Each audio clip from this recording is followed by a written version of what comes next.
Welcome to Kaleidoscope, a program of and about the religious communities of Western New York. On this program, we talk with members of various religious traditions of our region to learn about their communities, their holidays, and their commitments. I'm Dr. Stan Bratton, Executive Director of the Network of Religious Communities, and your host for Kaleidoscope. Today we visit the mosque on Heim Road in Getzville to learn about their diversity, their renovation project, and the Holy Month of Ramadan. And then we learn about the Polish and Ukrainian foods of Easter and end with a visit to the Broadway Market. Very pleased to welcome Rasul Khan, who is the chair of the trustees for the Islamic Society. Thank you, Stan. I want to talk a little bit about you, though, as we begin. You came from southern India. That's right. Yep, I'm from south part of India. And I came here back in 2000 to United States. I worked at GE Aircraft Engines and then moved to Buffalo in 2003. And you got your master's in computer science in India, and then your master's in architecture. Right. I did my master's in enterprise architecture at Penn State. Which has you well suited for your current position. And I'd also say you are the first vice president of the Network of Religious Communities as well. Yeah, it was a pleasure to serve. Yep. I want to talk a little bit about the mosque itself, though. It's very diverse. You know, you're from India, but we have people from Indonesia, many of the Arab countries, all over the world. Absolutely. So the diversity is key here. As you see, we have few years ago, we took a quick hands-up survey and then asked, people from different countries. We were eager to know how many. And it's more than 40 countries. People are here under the same roof praying. And it was really wonderful to see people from these different parts of the world coming here and getting along and making things together. But how do you deal with that? You know, again, part of all that has to do with culture, practices that are not just religious, but food and other cultural practices. Well said, Stan. That was the biggest challenge for our organization here is to people coming from these different countries bring their own cultures along with them. And then the food is, of course, a big part of it. And as part of these people coming here, we try to do the programs around and then try to engage and then also try to keep in the activities, try to involve various communities, various cultural groups. So make sure that we try to accommodate to our best. And it is a challenging task. It's not easy for us to deal with because of the different practices, different way how each one of us, even though we do pray to one God, but it could be very well that how we stand, how we sit, and how we eat could be a little bit different than others. But that diversity leads to the growth and why you're looking at expanding the mosque itself. You are absolutely right. So if I remember back 17, 18 years ago, the population that I saw here and then now is way different.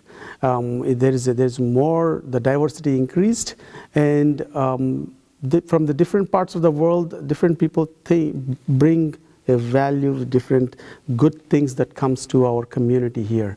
And they have great ideas which we incorporate.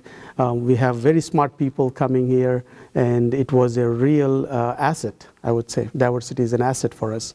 Well, you're going to have several other guests, but before we get to the president of the Islamic Society and the head of the campaign for the renovating mosque and your imam, let me just ask you, always trying to understand the difference between the mosque and the Islamic Society. A good question, Stan. So Islamic Society is a registered organization. It has two mosques. One is at 40 Parker Avenue, which is the one that's been started in Buffalo. And then the second one, which is the 745 Heim Road, this mosque, and which is the one which we expanded. So these mosques are under the umbrella of Islamic Society.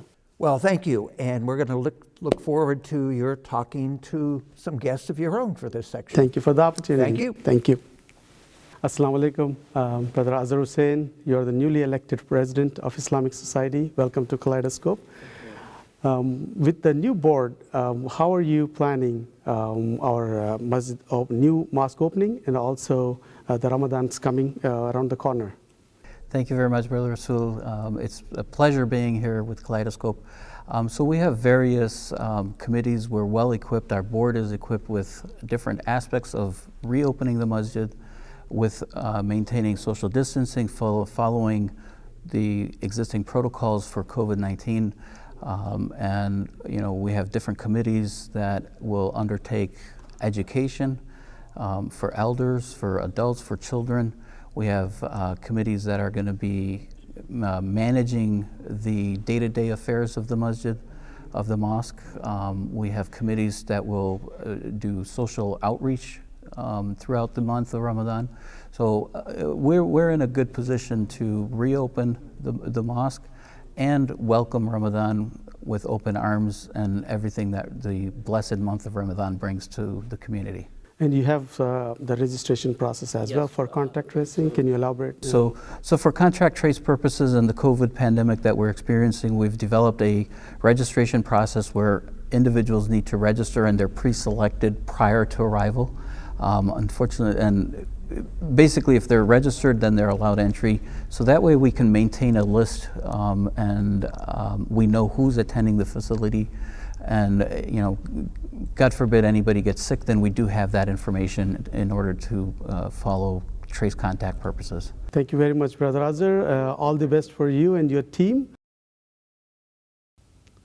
Assalamu alaikum, Brother Shahid Ahmed. Wa alaikum assalam. Welcome to the Kaleidoscope. You've been the professor at UB in civil engineering, and you've been part of Islamic Society's recent construction committee. You are a chair of a construction committee.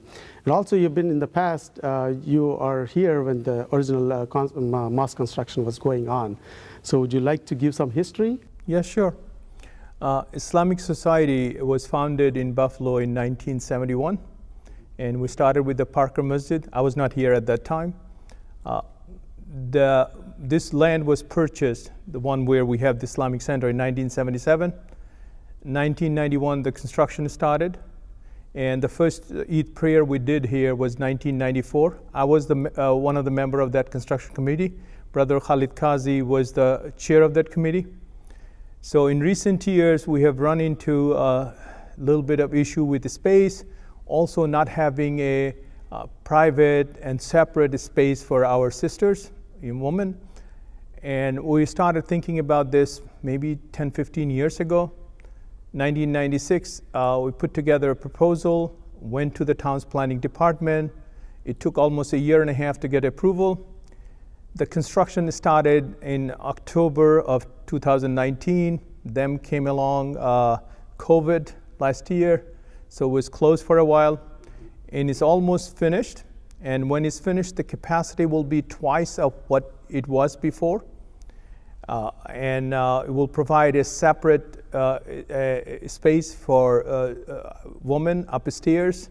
They will have they also have a wonderful babysitting room where there's a glass in between the prayer space and babysitting room. They can watch their kids when they're there. They have a new bathroom. They have an entrance and exit separate for them also. They can use any other entrance and exit. It's not that restricted, but they have a special exit entrance also. So it took a while, but because we don't borrow money, we use our donations and collections. We don't take loan from anywhere. So we are almost done, and we have been struggling to get a temporary permit or occupancy certificate from Town of Amherst for the last 3 months. And I think we're near. Hopefully next week we'll be able to get it. We have a beautiful dome. We have wonderful lightings inside. We actually have a minaret foundation already placed. So this was the first phase of the expansion. There is a second phase of the expansion which will expand our banquet hall. We'll expand some of the classrooms, a office space, a space for youth, another separate room. And that banquet hall can be used as a gym also when we expand. And we also you will have a separate conference room. So again, we don't know when we'll be able to start that because it's all dependent on the money. So during these unprecedented times, we had during the COVID, how did you deal with the obstacles during this? During, from March till end of May maybe, nothing was done. And then biggest struggle for us was for the contractor actually is to get the laborers back and follow the health protocols, keeping distancing, mask. It was difficult, and that's why the work was rather slow. Okay. Yeah, thank you. Thank you very much, You're more than welcome. for giving. You're more than welcome. Thank you. Bye-bye. Assalamu alaikum, Imam Khalilullah Qadri. I know you've been in our community for almost 7 years. Alhamdulillah, we are very happy. And I know you came from Canada. And we would like to hear about Ramadan. Ramadan is coming pretty soon in April. Bismillah ar-Rahman ar-Rahim. Ramadan is a very important month for the Muslims. It's the most virtuous month throughout the entire calendar. In this month, we Muslims, we congregate, we come together, and Ramadan is a month of fasting, where we fast from dawn till dusk. And the entire day we stay away from food and drink.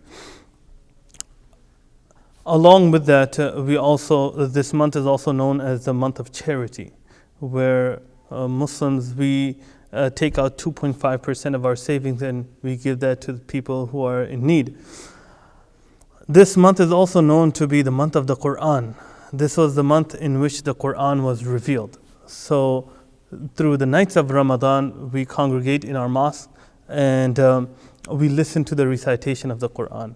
So those people who have memorized the entire Quran from cover to cover, they lead us in prayers. So generally for the past couple of years, I have a couple of helpers who help me out, and we read the entire Quran off memory. And the Quran also is divided into 30 parts. And the month has 30 nights. So every night we complete one part of the Quran. Again, that is read by memory. And by the end of Ramadan, we finish the entire Quran. So we recite the Quran, and the rest of the people, they hear the Quran. That's wonderful. And during this month, we do a lot of activities here.